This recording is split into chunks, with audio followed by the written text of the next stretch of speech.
has had. Frost & Sullivan is a business intelligence and advisory group. We have offices in 30 countries, and automotive and transportation is one of the key areas. It's actually the second biggest area globally that we cover, with over 200 analysts and consultants. And this is my personal area of expertise, especially connectivity, which I started about 17 years ago within Frost & Sullivan. I think starting from the top, everybody talks about digitization. And at Frost & Sullivan, we actually break down digitization into 5 pillars.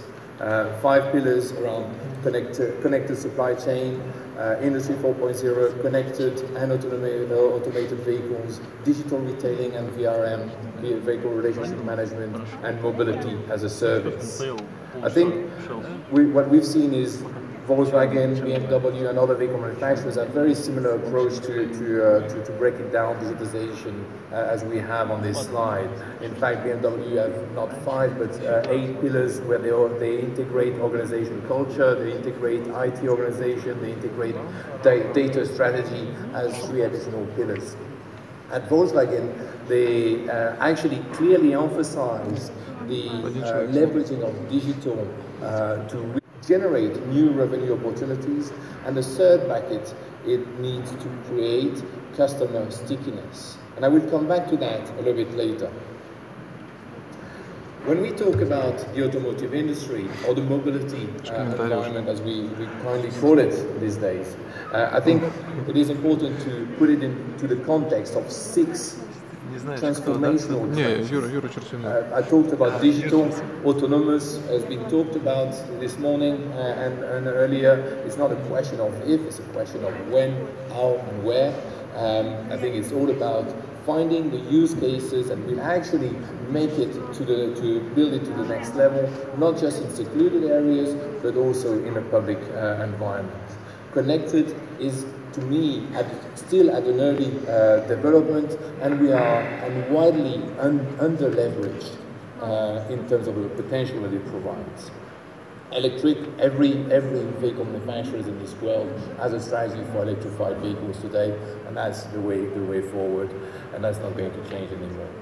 Shared has been talked about. We are talking about 22 million members or shared car platforms today globally. That number is going to rise to about 49 million by 2025. It's not a fad anymore, it's really a major trend to really help basically optimize the use of asset that is not used for 95% of the time. At the center of this ultra-connected environment, what you have is 2 enabling technology. On one hand, an IT platform that brings all the components together, all the services together, and this is the major work that vehicle manufacturers generally are investing in at the moment. Whether you talk about Volkswagen, truck and bus, for example, and the Rio platform, it has this ability in bringing the transport and logistics under one platform to support and optimize logistics forward. When Renault, Nissan, Mitsubishi Alliance is bringing digital strategy at a alliance level, it is because it has the group level at heart, where it brings the digital strategy together. And that comes in the context of development of artificial intelligence. When we look at mobility, everybody talks about new mobility solution. I mentioned car sharing. You can talk about e-hailing. You can talk about mobility as a service, or what used to be integrated or intermodal mobility. In fact, most of these solutions are not new. They've been existing for 20, 30, 40 years. However, there's one thing that is very new in this environment, and that is what every one of us is actually having in their pocket, and that's the smartphone. The smartphone has redefined those services, made them convenient, made them accessible to the masses, made them affordable. And that's why we see those changes taking place at such a fast pace today. And again, 2 common factors. An intelligence service, intelligence is at the heart of these services, that basically regulate supply and demand in the context of the usage. So taking into door-to-door examples of these solutions that bring true intermodal mobility in the city environments, and that we are seeing it today already. But that sensorization of things, that connectivity brings masses of data that was not available before, data that was not workable before. Until recently, we were only able to work with sensor data and text data.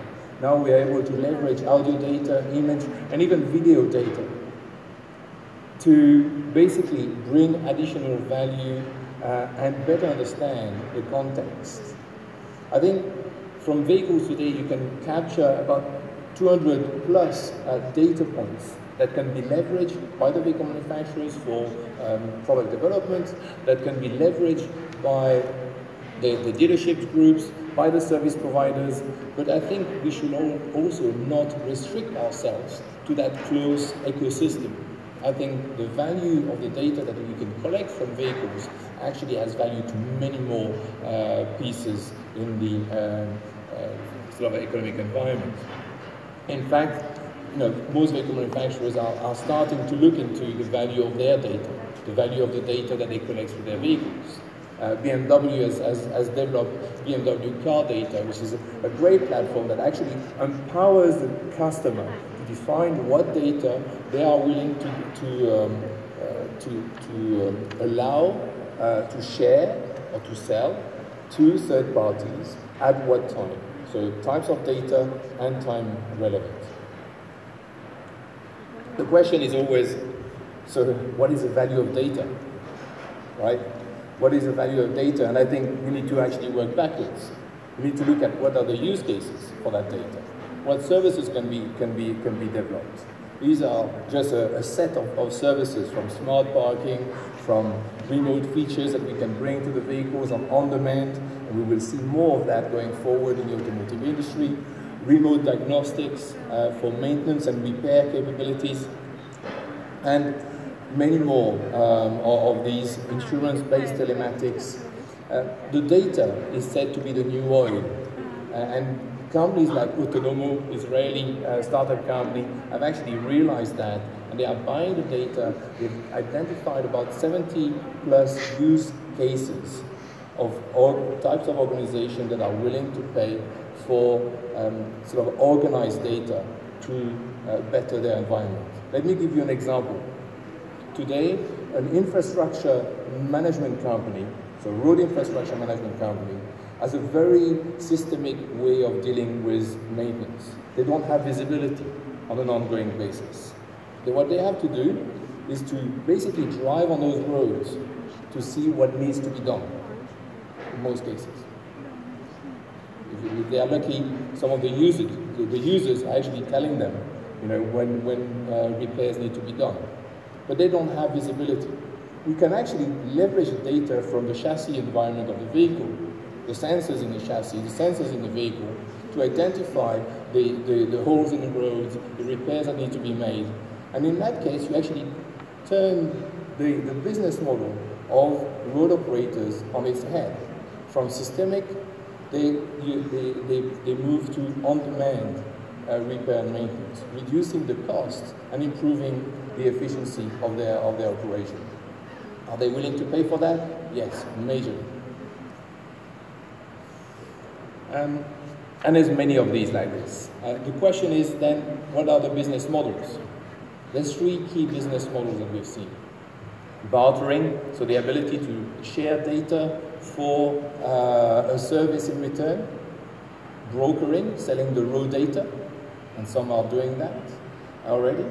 And business intelligence, or valorization of the data, where you add analytics and you sell that as a service, maybe to the dealerships, for example, to help them better their service to their own customers. What we've defined, if you look at the number of vehicles that are connected, if you look at the the activation rate, if you look at consent and utilization rate of connectivity, and you look at the number of customers for specific sets of data, you can actually set some estimation of what would be the addressable potential market for data monetization today from the vehicle data. And we've estimated that in 2017 at about $2 billion. If you look at the evolution of the number of connected vehicles, that could reach over 30 billion by 2025. I think when we look at connected vehicles, I always like to represent it as an iceberg. Why? Because the tip of the iceberg, the part that is above the water, is a part that consumers perceive as a value to connectivity. What we've done in the past, we've tried to sell them the value for everything, or make them bear the cost for everything. But they don't see the value, so why should they pay for everything? What's under the water is the value to the value chain, to the vehicle manufacturer, to the distributor, to the dealership groups. There's many parties that can benefit actually from connectivity, and we've seen that from warranty optimization to optimization of inventories in the supply chain, and so on and so forth. In fact, as you see, there's always operational efficiency improvements, there's always new revenue streams that can be generated, and here you need to take into consideration feature on demand. You need to take into consideration data monetization. You need to take into consideration new mobility solutions, because those new mobility solutions and the additional revenue that we've generated is thanks to that connectivity in reality. And customer stickiness. If you think about it, and if you have friends that have a Tesla, they have reinvented the concept of brand advocacy. I can tell you more about that at leisure later. I think we keep talking about cars and connected cars, but I think it's important to also take into consideration the trucks. There's a clear business case for connectivity in trucks to improve the very strained environment that transport organizations are facing, from regulation, compliance, and so on and so forth. But also, and this is what this graph is showing, a cost base that basically shows over 50% of their cost is locked between fuel and salaries of the drivers. So if you want to bring a solution that will attract their attention, you focus on those two things. Doesn't mean that we'll keep you in the door all the time, but at least we'll put you to the speaking table. And I think it's important to see the kind of benefits that telematics, fleet management, or connected fleet management solutions actually bring. This is what you have at the bottom of this slide. You know, from increase in productivity, reduction in overtime, reduction in fuel expenses, improvement in safety, and so on and so forth. In fact, I always talk about an ROI that looks at the domino effect. If you reduce the amount of kilometers driven to go from A to B, you actually have an impact on something. I also want to highlight that in connectivity, for trucks, we always focus on cost reduction. I think we need to also look at the revenue additions that can be brought, because today the road transportation is extremely inefficient. And that's what I want to show here. 25 to 27% of all miles driven by trucks are totally empty. When they're not empty, they're only using 43% of 50 to 55% of the capacity. That makes an overall efficiency of the truck rolling of 40 to 45%. If you consider that they're only rolling and driving 1/3 of the time, that's an efficiency on assets of 13%. No wonder those companies are not making money. And finally, I think if you look at the automotive industry as a whole, I think we are still in an industry that creates value upstream. as a one-time sale of the vehicle, mostly. I think as we are maturing as an industry and we are realizing that we are not going to increase the number of vehicles eternally, that's going to change. And the value creation is going to come downstream throughout the vehicle life cycle. And the investment that we are seeing from vehicle manufacturers today is basically to support that, to support the ability to embrace the opportunity of that value creation from the time the vehicle are being sold. May it be from driving services, feature on demand, financial services, new business models that are coming into the vehicles, and so on and so forth. Very exciting time, but a lot to be done and a lot to be reinvented. Thank you. Спасибо.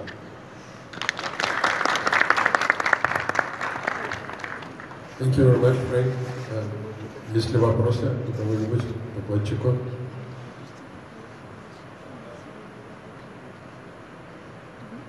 Раз.